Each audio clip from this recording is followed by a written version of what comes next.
नमस्कार साथियों, कैसे हैं आप लोग। आनंद कॉम्पिटिशन्स के यूट्यूब चैनल पर एक बार फिर से आपका स्वागत है। साथियों, उत्तराखंड राज्य का बजट जो कि वित्तीय वर्ष 2023-24 के लिए था वो प्रस्तुत हो गया। और इस बजट का प्रस्तुतिकरण भराड़ीसैंण जो कि हमारी ग्रीष्मकालीन राजधानी है वहाँ पर दिनांक 15 मार्च को किया गया है। तो इसके संबंध में बहुत सारे प्रश्न और बहुत सारी जानकारियाँ लेकर के हम आए हैं, और ये जानकारियाँ आपको सामान्य ज्ञान के रूप में तो काम आएंगी ही, साथ ही आपकी आने वाली परीक्षाओं में भी ये बेहद बेहद आपको मददगार साबित होंगी। उत्तराखंड राज्य के बजट के महत्वपूर्ण बिंदुओं को हम देखते हैं। उत्तराखंड राज्य में जो बजट प्रस्तुतिकरण हुआ है वो 15 मार्च को हुआ है, और ये कहाँ हुआ है? भराड़ीसैंण में हुआ है, तो ये ध्यान रखना है। इसके अलावा धामी सरकार का पूर्व में जो बजट आया था वो 22-23 वर्ष के लिए आया था, यानी कि वित्तीय वर्ष फाइनेंशियल ईयर 22-23 के लिए आया था। और अब ये जो बजट प्रस्तुत किया गया है ये धामी सरकार का दूसरा बजट है। तो अगला इसमें तथ्य बनता है कि प्रेमचंद अग्रवाल जी जो वर्तमान में हमारे वित्त मंत्री हैं उनके द्वारा ये बजट प्रस्तुत किया गया है। अगली जानकारी, बजट का आरंभ जो है कुमाऊनी भाषा में किया गया था, यानी कि वित्त मंत्री जी ने अपने भाषण की शुरुआत कुमाऊनी में की थी और अपने भाषण की जो अंत था या समापन था उसे उन्होंने गढ़वाली भाषा में किया था। ये बजट बड़ा ही महत्वपूर्ण बन रहा है इस तथ्य पर, क्यों कि ये बजट जो हमारा है इस बार का, ये किस पर आधारित है? प्रधानमंत्री मोदी जी के 3 मंत्रों पर आधारित है। ये मंत्र कौन से हैं? रिफॉर्म्स, परफॉर्म्स और ट्रांसफॉर्म। ये बहुत महत्वपूर्ण बिंदु है, ये प्रश्न की दृष्टि से काफी महत्वपूर्ण बन रहा है। अगला तथ्य देखते हैं, उत्तराखंड का जो बजट था उसका आकार क्या है? उत्तराखंड बजट का आकार है 77,407.08 करोड़ रुपए का, और बजट में जो वृद्धि हुई है विगत वर्ष की तुलना में वो हुई है 18.44%। बजट की जो मदें हैं, 2 मदें महत्वपूर्ण मदें, उनको देखते हैं। राजस्व मद में 52,747 करोड़ रुपए और पूंजीगत मद में 24,659 करोड़ रुपए का ये बजट रहा है। अगला तथ्य देखते हैं, उत्तराखंड का जो कर्ज है उस पर भी हमें चर्चा करनी चाहिए। उत्तराखंड में वर्तमान में जो कर्ज है 31 मार्च 2023 तक के जो आंकड़े हमने कलेक्ट किए हैं, प्राप्त किए हैं, उसके अनुसार 68,844 करोड़ रुपए का कर्ज वर्तमान में उत्तराखंड पर है। और इसके अलावा ये जानकारी भी है कि वर्तमान बजट का जो आकार है वो आपने पीछे भी देखा, 74,407.08 करोड़ का है। और ये अनुमान लगाया जा रहा है कि वर्ष 2024 31 मार्च 2024 तक का जो अनुमानित कर्ज हो जाएगा वो 77,000 करोड़ हो जाएगा, यानी कि जो हमारा बजट रहेगा वो लगभग हमारा कर्ज की तुलना में बराबर ही रहेगा। यानी कि जितना कर्ज है उतना ही बजट है। इसको हम ये भी कह सकते हैं, जितना उत्तराखंड का बजट है उतना ही उत्तराखंड पर कर्ज भी है। तो ये ध्यान रखने वाला और वित्तीय दृष्टि से महत्वपूर्ण तथ्य है। अगला बिंदु देखते हैं कि विभागवार उत्तराखंड में किस विभाग को कितना बजट आवंटित हुआ है। शिक्षा, खेल एवं युवा कल्याण विभाग को 10,459, स्वास्थ्य को 4,217, पेयजल आवास एवं नगर विकास को 2,525, कृषि को 1,294, श्रम एवं रोजगार को 3,272, सिंचाई को 1,443 करोड़ रुपया और ऊर्जा को 1,251 करोड़ रुपए का बजट अलॉट हुआ है। इसी प्रकार लोक निर्माण विभाग को जो बजट अलॉट हुआ है 2,791 करोड़ का, उद्योग विभाग को 461 करोड़ का बजट और परिवहन विभाग को 453, पर्यटन विभाग को 302 करोड़ रुपए और पशुपालन विभाग को 617 करोड़, औद्यानिक विकास को लेकर के जो बजट दिया गया है वो 815 करोड़ रुपए का दिया गया है। ये विभागवार प्रमुख विभाग जो हैं उत्तराखंड के, उनको जो बजट दिया गया है उसका एक टेबल है। अगला तथ्य देखते हैं, योजनावार उत्तराखंड में किस योजना को कितना बजट अलॉट किया गया है इसकी भी जानकारी ले लेते हैं। नंदा गौरा योजना जो कि बड़ी महत्वपूर्ण योजना है उत्तराखंड की, इसके लिए 282.50 करोड़ रुपया बजट अलॉट किया गया है। अटल आयुष्मान योजना के लिए 400 करोड़ रुपया, ग्रामीण रोजगार गारंटी योजना के लिए 521.55 करोड़ रुपया, स्मार्ट सिटी योजना के लिए 301 करोड़ रुपया, समाज कल्याण पेंशन के लिए 1686 करोड़ रुपया और इसी प्रकार अंत्योदय को मुफ्त गैस सिलेंडर प्रदान करने की जो योजना चल रही है उस योजना के लिए 55 करोड़ रुपए का बजट अलॉट किया गया है। अगला देखते हैं कि पलायन रोकथाम योजना है, उसके लिए 20 करोड़ रुपए का बजट रखा गया है। गौ सदन की स्थापना के लिए 14.75, ये बड़ा महत्वपूर्ण है कि गौ सदन की स्थापना के लिए 14.75 करोड़ रुपए का बजट रखा गया है। मेरी गांव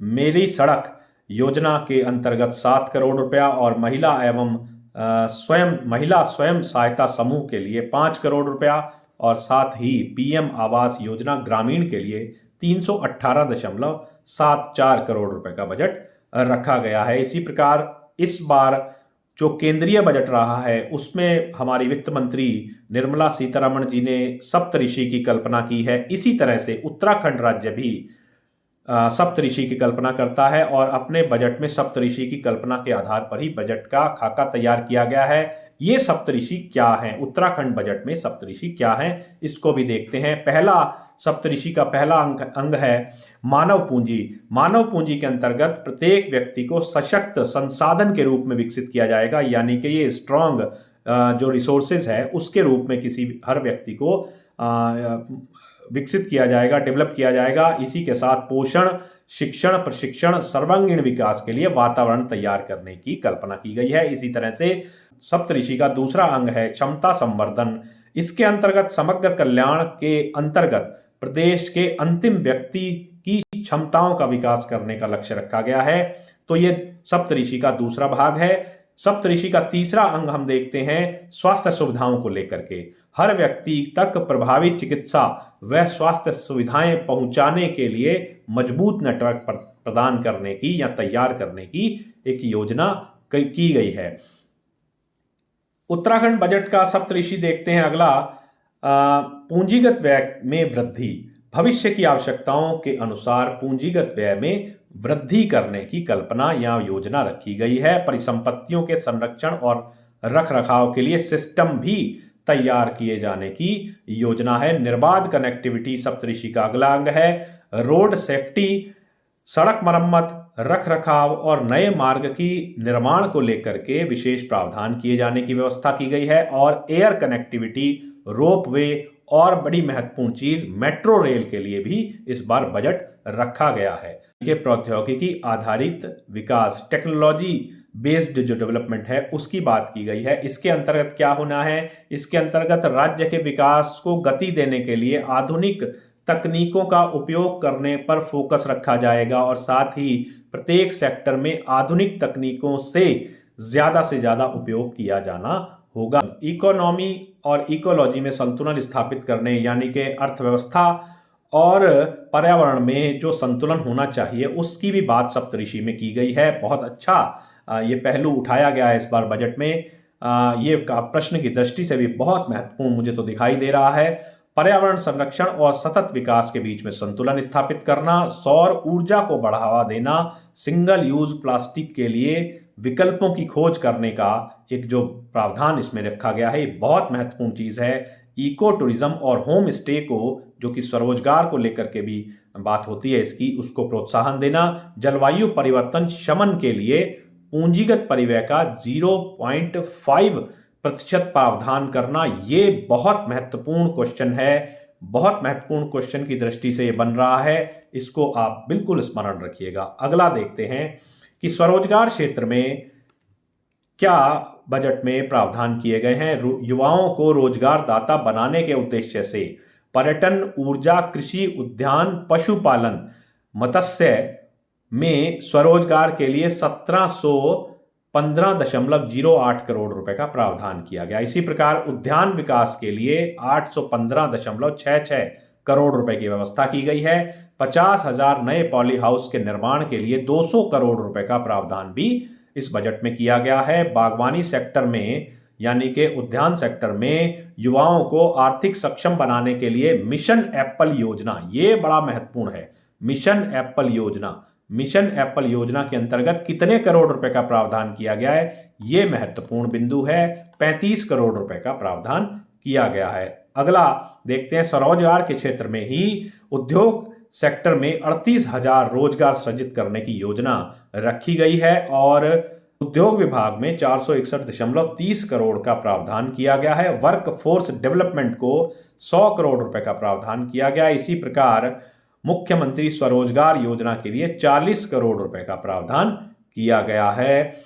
लघु एवं मध्यम उद्यम के रूप में हम देखते हैं कि यहां प्रावधान क्या किए गए हैं। सितारगंज में, जो कि ऊधम सिंह नगर का क्षेत्र है, सितारगंज में प्लास्टिक पार्क स्थापित करने के लिए 40 एकड़ भूमि की व्यवस्था की गई है और ये प्रोजेक्ट जो है वो लगभग 250 करोड़ रुपए का प्रोजेक्ट है। इसमें 250 करोड़ रुपए के निवेश की जो प्रस्तावित निवेश है वो इतना है। इसी प्रकार इस प्रोजेक्ट के अंतर्गत लगभग 2,500 लोगों को रोजगार के अवसर भी प्राप्त होंगे। इसी तरह से MSME सेक्टर में 7,321 करोड़ रुपए के प्रस्ताव मंजूर हुए हैं और इससे होने वाले रोजगार के सृजन की बात जो अगर करें तो इसमें हम 33,000 रोजगार के अवसर प्राप्त हो सकते हैं। अगला देखते हैं लघु एवं मध्यम उद्यम के अंतर्गत ही देखते हैं कि वृहत उद्योगों के लिए 16 प्रोजेक्टों की मंजूरी दी गई है और ये 16 प्रोजेक्टों की वैल्यू जो है वो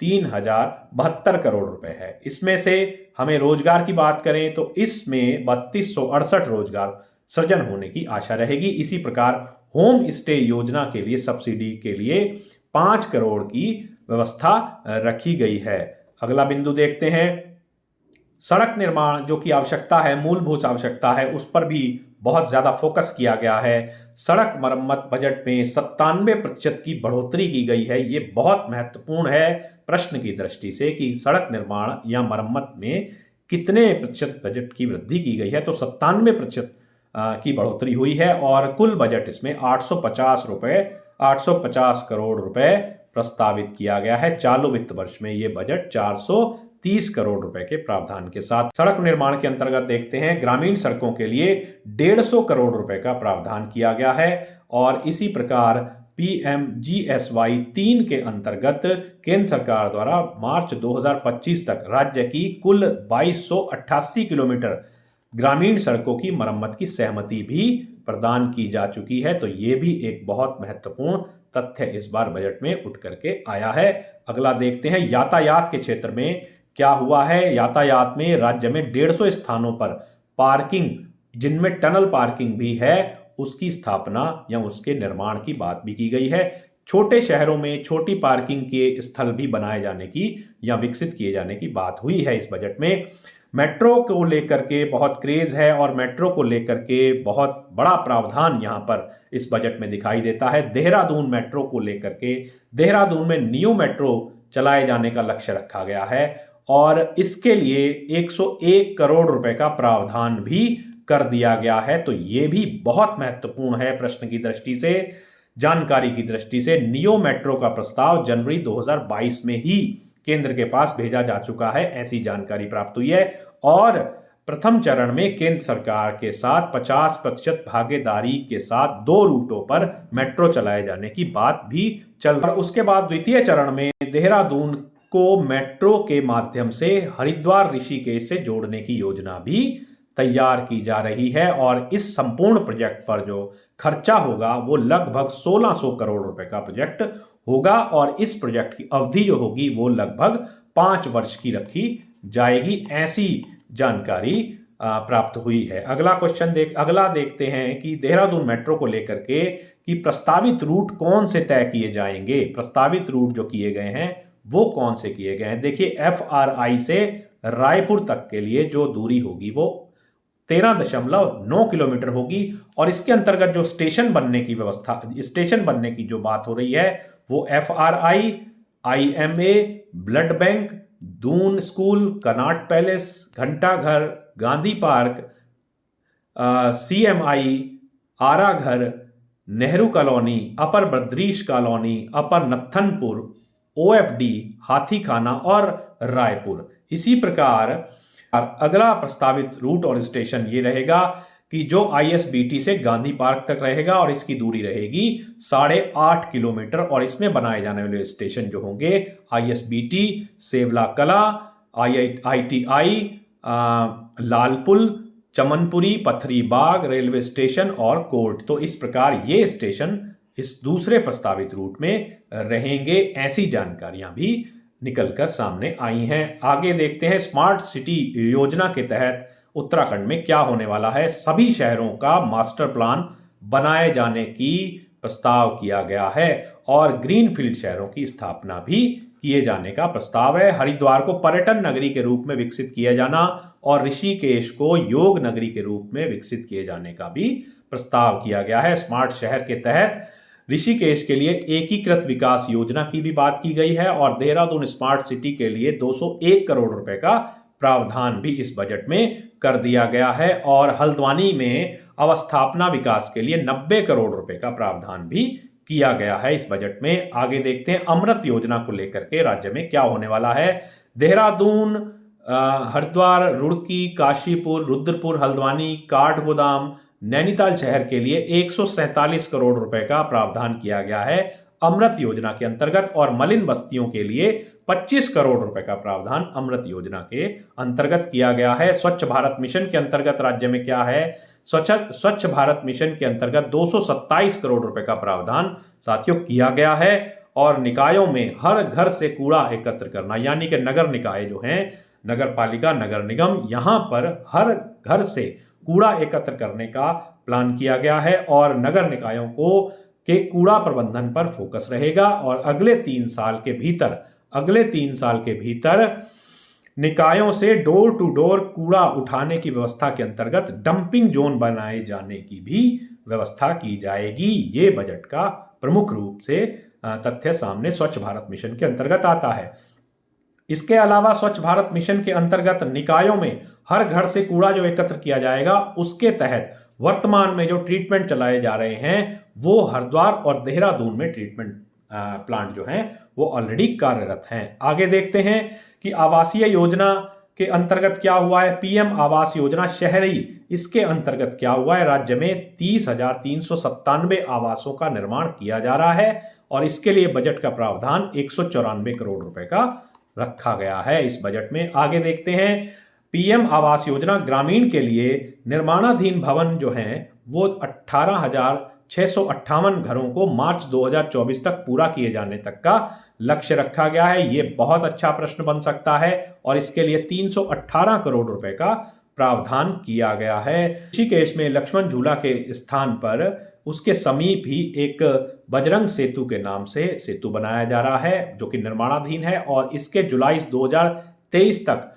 कार्य पूर्ण हो जाने की संभावना भी इसमें जताई गई है। आगे देखते हैं, भाग है महिला सशक्तिकरण एवं बाल विकास के अंतर्गत क्या हुआ है इस बजट में देखते हैं। महिलाओं को आर्थिक रूप से सशक्त करने के लिए विभिन्न योजनाओं पर बल दिया गया है और इन विभिन्न योजनाओं को लेकर के 736.19 करोड़ रुपए का प्रस्ताव भी किया गया है। बचपन से ही पोषण प्राप्त करवाने के लिए आंगनबाड़ी एवं पोषण 2.0 योजना, बहुत महत्वपूर्ण क्वेश्चन बन सकता है। बचपन से ही पोषण प्राप्त करवाने के लिए आंगनबाड़ी एंड पोषण 2.0 योजना के अंतर्गत अनुपूरक पोषाहार कार्यक्रम चलाया जाएगा। ये बड़ा महत्वपूर्ण प्रश्न है और इसके साथ ही 288.24 करोड़ रुपए का इसमें प्रावधान किया गया। इसके अलावा इसके अतिरिक्त महिला पोषण स्तर सुधारने के लिए 42.43 करोड़ रुपए का प्रावधान भी किया गया। महिला सशक्तिकरण एवं बाल विकास के अंतर्गत वन स्टॉप सेंटर, नारी अदालतों की स्थापना, बेटी बचाओ बेटी पढ़ाओ योजना, पीएम मातृ वंदन योजना, सती निवास पालना योजना पर कार्य जारी है और सीएम आंचल अमृत योजना जो कि बड़ी महत्वपूर्ण हो सकती है आने वाली परीक्षा की दृष्टि से। इसके अंतर्गत क्या हो रहा है कि सप्ताह में 4 दिन दूध उपलब्ध कराए जाने हेतु 10 करोड़ रुपए का प्रावधान किया गया है। नेक्स्ट देखते हैं, सीएम बाल पोषण अभियान योजना के अंतर्गत 3 से 6 वर्ष के बच्चों को सप्ताह में 2 केले, चिप्स, अंडा दिए जाने हेतु 26.72 करोड़ रुपए का प्रावधान भी इस बजट में किया गया है। महत्वपूर्ण हो सकता है ये प्रश्न की दृष्टि से। आगे देखते हैं कि नंदा गौरी योजना जो है उसके तहत क्या हुआ है। नंदा गौरी योजना के लिए जो प्रथम 2 बेटियों के जन्म के समय 11,000 और 12वीं पास करने पर 51,000 रुपए देने की व्यवस्था है और इसके लिए 282 करोड़ 50 लाख रुपए का प्रावधान भी किया गया है। आगे देखते हैं ग्राम्य विकास के लिए पलायन रोकथाम को लेकर के सरकार का क्या प्रयास है, इसमें भी देखते हैं। ग्राम्य विकास के लिए 3000 करोड़ रुपए का प्रावधान किया गया है और मुख्यमंत्री पलायन रोकथाम के लिए 25 करोड़ रुपए का प्रावधान किया गया है। आगे देखते हैं मुख्यमंत्री सीमांत क्षेत्र विकास योजना के लिए 20 करोड़ रुपए का प्रावधान है और सीमांत क्षेत्र विकास योजना जो है वो केंद्र सरकार की BADP की योजना से बाहर इंटरनेशनल बॉर्डर के 50 किलोमीटर के दायरे में लागू होती है, तो ये ध्यान रखिएगा आप। अगला बिंदु देखते हैं पलायन रोकथाम के प्रयास में कि मेरा गांव मेरी सड़क योजना के अंतर्गत 7 करोड़ रुपए का प्रावधान किया गया है और मनरेगा के अंतर्गत जो है वो 521.55 करोड़ रुपए का प्रावधान रखा गया है। ग्राम्य विकास विभाग के अंतर्गत 3272 करोड़ रुपए का आवंटन किया गया है। तो ये बड़े ही महत्वपूर्ण डाटा हैं जो कि आपको परीक्षा के लिए बेहद उपयोगी होंगे। अगला देखते हैं पलायन रोकथाम के लिए प्रयास जो सरकार कर रही है उसके अंतर्गत क्या किया जा रहा है। PM आवास योजना ग्रामीण के लिए 318 करोड़ रुपए जो कि 18,658 घरों को मार्च 2024 तक पूरा किए जाने का लक्ष्य भी रखा गया है। पावर सेक्टर में जो कि विद्युत को लेकर के हम बात करते हैं कि राज्य में आपने देखा भी होगा कि विद्युत संकट को लेकर के बहुत ज्यादा सरकार अलर्ट भी है और मुख्यमंत्री जी स्वयं इस मामले को देख भी रहे हैं। तो पावर सेक्टर में क्या होने वाला है, विद्युतीकरण और पावर एवं सोलर प्रोजेक्ट लगाए जाने की बात हो रही है। विद्युतीकरण हेतु 500 करोड़ रुपए का प्रावधान किया गया है। ऊर्जा विभाग के लिए कुल 1251 करोड़ 33 लाख रुपए का बजट आवंटित किया गया है। आगे देखते हैं लखवाड़ विद्युत परियोजना जो कि पछवा दून में है और इसके लिए जो शिलान्यास किया था वो माननीय प्रधानमंत्री जी ने किया था स्वयं। तो इसको ध्यान रखना है, इस प्रश्न को भी। परियोजना जो है 500 करोड़ रुपए का प्रावधान इस परियोजना के लिए किया गया है और यह परियोजना जो है वो कितनी क्षमता की है, 300 मेगावाट क्षमता की है और इसमें 4000 करोड़ रुपए व्यय होने की संभावना है। व्यासी गंगा एवं काली गंगा सेकंड से 120 मेगावाट और 4.50 मेगावाट विद्युत उत्पादन आरंभ भी हो चुका है और साथ ही तिलोथ परियोजना से 90 मेगावाट क्षमता वाली इस परियोजना का कार्य भी पूर्ण हो चुका है। तो ये तथ्य भी आप बड़े ध्यान से समझ लीजिए। रिवैम्प्ड डिस्ट्रीब्यूशन स्कीम जो है, रिवैम्प्ड डिस्ट्रीब्यूशन सेक्टर स्कीम, ये भी पावर सेक्टर के अंतर्गत ही बजट में इसका प्रावधान रखा गया है और केंद्र सरकार की ये स्कीम है जिसके तहत जो है लाइन लॉस में कमी लाए जाने की, यानी कि बिजली की लाइन में जो बिजली पावर का जो लॉस हो जाता है उसमें कमी लाने के लिए ये स्कीम लगाई गई है और प्रदेश में इस योजना के तहत 16 लाख नए स्मार्ट प्रीपेड मीटर लगाए जाने की भी बात की गई है और साथ ही लॉस रिडक्शन यानी कि लॉस में कमी, लाइन लॉस में कमी के लिए 130 करोड़ रुपए का बजट प्रावधान भी इसमें किया गया। पिरूल आधारित परियोजनाओं के लिए 5 करोड़ रुपए का प्रावधान किया गया है जो कि पावर सेक्टर के अंतर्गत ही है और सुपर एनर्जी कंजर्वेशन बिल्डिंग का निर्माण किए जाने की भी बात की गई है। ये किस लिए किया जा रहा है, ये ग्रीन एनर्जी को बढ़ावा देने के लिए सुपर एनर्जी कंजर्वेशन बिल्डिंग का निर्माण प्रस्ताव किया गया है। तो ये साथियों बजट का पहला भाग हमने आपको जो तैयार किया है वो आपको प्रेषित किया है। अगले भाग में शेष जानकारियां जो कि वर्ष 2023-24 के बजट में उत्तराखंड में प्रावधान किए गए हैं उनके बारे में होगा। आप हमारे YouTube चैनल से जुड़िए और ऐसे ही महत्वपूर्ण कंटेंट के साथ हम आपको जानकारियां देंगे जो कि आने वाली परीक्षा में आपके लिए उपयोगी साबित होंगी। मेरी शुभकामनाएं आपके साथ हैं। बहुत बहुत धन्यवाद।